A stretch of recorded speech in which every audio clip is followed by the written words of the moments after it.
Halo semuanya, selamat datang di sesi bahasan kita kali ini. Gini, coba bayangin deh, kamu lagi jalan masuk ke sebuah perpustakaan. Tapi ini bukan perpustakaan biasa loh, ini tuh perpustakaan yang paling kompleks, paling luar biasa di seluruh alam semesta. Dan tebak di mana lokasinya? Ya, ada di dalam sel-sel tubuh kamu sendiri.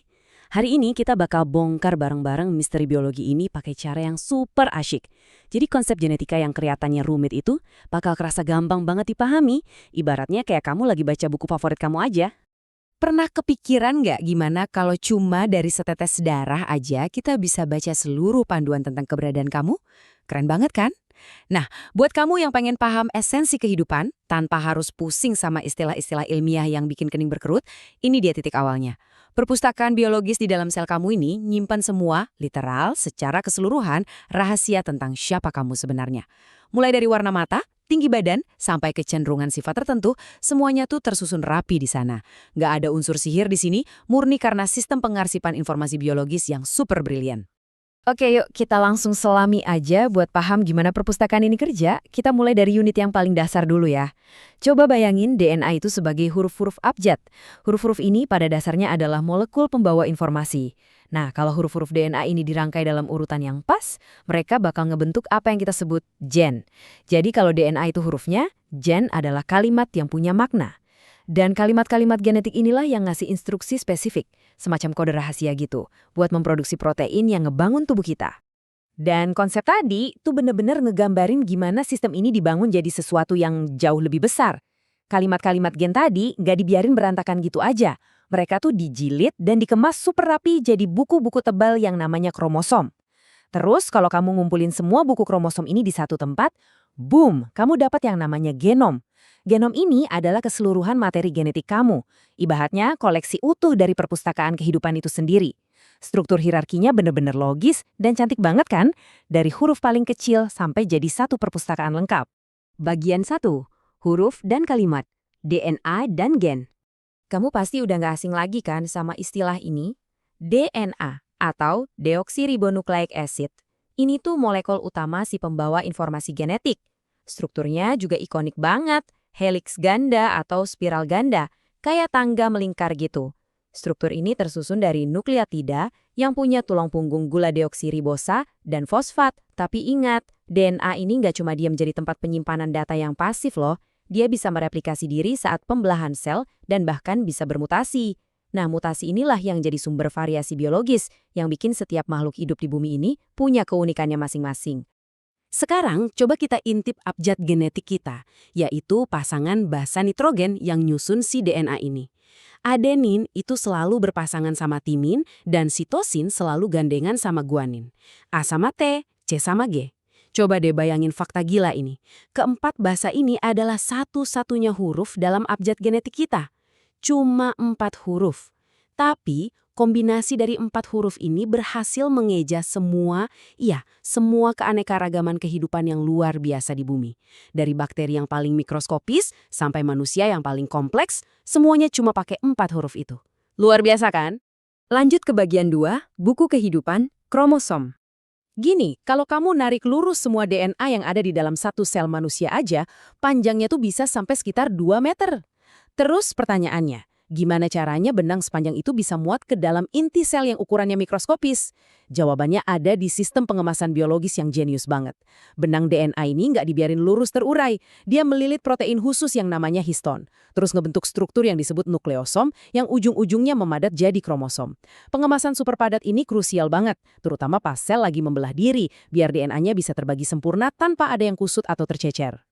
46. Nah, angka ini wajib banget kamu ingat.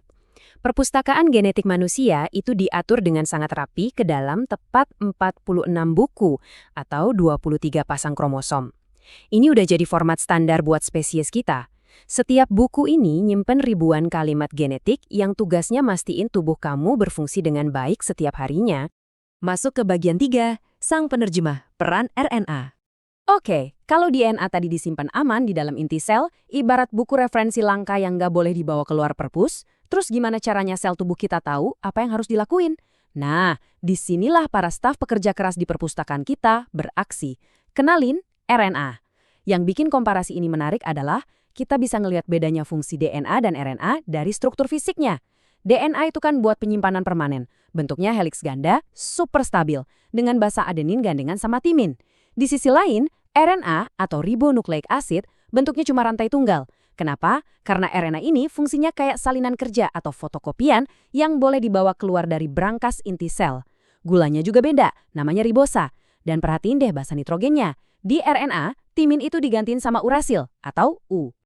Biar sistemnya jalan, ada 3 jenis RNA utama yang kerja barengan di sini. Pertama, ada mRNA. Dia ini tugasnya bawa pesan atau fotokopian instruksi dari buku DNA ke pabrik sel. Terus ada tRNA, yang bertindak jadi kurir buat nganterin bahan baku berupa asam amino. Dan terakhir, rRNA, alias mesin ribosom itu sendiri, tempat di mana proteinnya benar-benar dirakit. Para pustakawan RNA ini beneran jadi penerjemah yang handal. Yang lebih kerennya lagi, pemahaman kita soal RNA sekarang nggak cuma mentok di teori terjemahan ini aja loh. Kamu pasti inget kan sama vaksin mRNA belakangan ini? Nah, teknologi yang nyelamatin jutaan nyawa itu asalnya dari pemahaman kita tentang staf perpustakaan kecil ini. Sekarang di bagian 4, mewariskan sifat. Yuk, kita jalan bentar ke meja sirkulasi perpustakaan, tempat di mana buku-buku kehidupan ini dipinjemin dan diwarisin dari satu generasi ke generasi berikutnya. Coba deh kamu ngaca, atau perhatiin sifat fisik kamu sendiri. Warna mata kamu, golongan darah kamu, atau seberapa tinggi badan kamu, itu semua bukan kebetulan semata loh. Hal-hal itu adalah hasil langsung dari buku-buku genetik yang kamu warisi dari kedua orang tua kamu. Informasi abstrak yang tersimpan di dalam sel kamu, itu benar-benar menjelma jadi bentuk fisik yang nyata dan bisa kamu lihat sekarang. Tapi walaupun kamu mewarisi buku dari orang tua, perpustakaan yang ada di tubuh kamu itu pada akhirnya unik banget. Cuma punya kamu seorang. Kok bisa? Pertama, karena ada mutasi alias perubahan kecil pada huruf-huruf DNA. Kedua, ada rekombinasi genetik yang ngacak susunan sifat pas proses reproduksi. Dan yang paling bikin takjub dari temuan genomik modern adalah epigenetik. Jadi ternyata gen kita itu ngekerja sendirian di ruang hampa. Faktor luar kayak lingkungan tempat tinggal, gaya hidup, sampai makanan yang kamu makan, itu benar-benar bisa nentuin kapan dan gimana gen-gen tertentu diaktifin atau dimatiin. Keren banget kan? Dan di bagian 5, mengedit buku bioteknologi. Teman-teman, kita sekarang hidup di era yang luar biasa. Sains gak lagi cuma sibuk ngebaca buku-buku genetik ini. Kita sekarang udah punya kemampuan buat jadi editor aktif. Alat-alat bioteknologi yang kita punya hari ini tuh gila banget canggihnya. Kita punya PCR, alat yang cara instan bisa ngefotokopi atau memperbanyak sampel DNA yang tadinya dikit banget jadi banyak buat dianalisis. Terus ada rekayasa genetika buat nyiptain organisme unggul. Kita juga punya terapi gen. Bayangin, kita bisa masukin gen sehat buat gantiin gen yang bikin penyakit. Dan pastinya sang bintang utama kita, CRISPR. Ini tuh literal kayak fitur cari dan ganti atau find and replace di komputer kamu. Tapi ini dipakai buat ngedit langsung huruf-huruf DNA di tubuh kita. Nggak masuk akal kan canggihnya? Dan jangan salah, alat-alat canggih ini bukan cuma mainan di laboratorium aja. Mereka udah mecahin banyak banget masalah genting di dunia nyata. Di bidang kedokteran, alat ini ngerevolusi cara kita mendiagnosis penyakit bawaan dengan tingkat presisi yang tinggi. Di bidang pertanian, kita bisa memprogram DNA tanaman supaya mereka kebal dari serangan hama pembawa bencana demi ngejaga ketahanan pangan kita. Dan di bidang forensik, tes DNA udah jadi bukti paling mutlak yang nggak bisa dibantah lagi di tempat kejadian perkara. Jadi, poin krusialnya di sini adalah semua elemen ini bekerja sebagai satu sistem yang utuh buat nentuin sifat makhluk hidup. Semua hal yang udah kita obrolin dari awal tadi itu bukan bagian yang terpisah-pisah.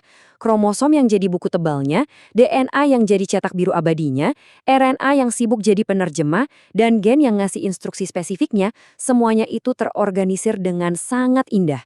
Mereka ngebentuk satu sistem perpustakaan terpadu yang pada akhirnya ngebentuk siapa kita dan menentukan setiap sifat makhluk hidup yang ada. Dan bahasan kita hari ini ngebawa kita ke satu pertanyaan terakhir buat direnungin bareng. Selama miliaran tahun, alam semesta adalah satu-satunya penulis di perpustakaan kehidupan ini. Tapi sekarang, berkat lompatan bioteknologi kayak pengeditan gen pakai CRISPR tadi, kita manusia pelan-pelan mulai megang pena itu sendiri. Pertanyaannya, dengan kekuatan sebesar ini buat nulis ulang narasi biologis kita, cerita baru macam apa yang bakal kita ciptain di masa depan? Terima kasih udah ikut mengeksplorasi misteri sel yang menakjubkan ini bareng saya. Teruslah membaca, terus eksplorasi hal-hal baru, dan sampai jumpa di sesi bahasan kita selanjutnya.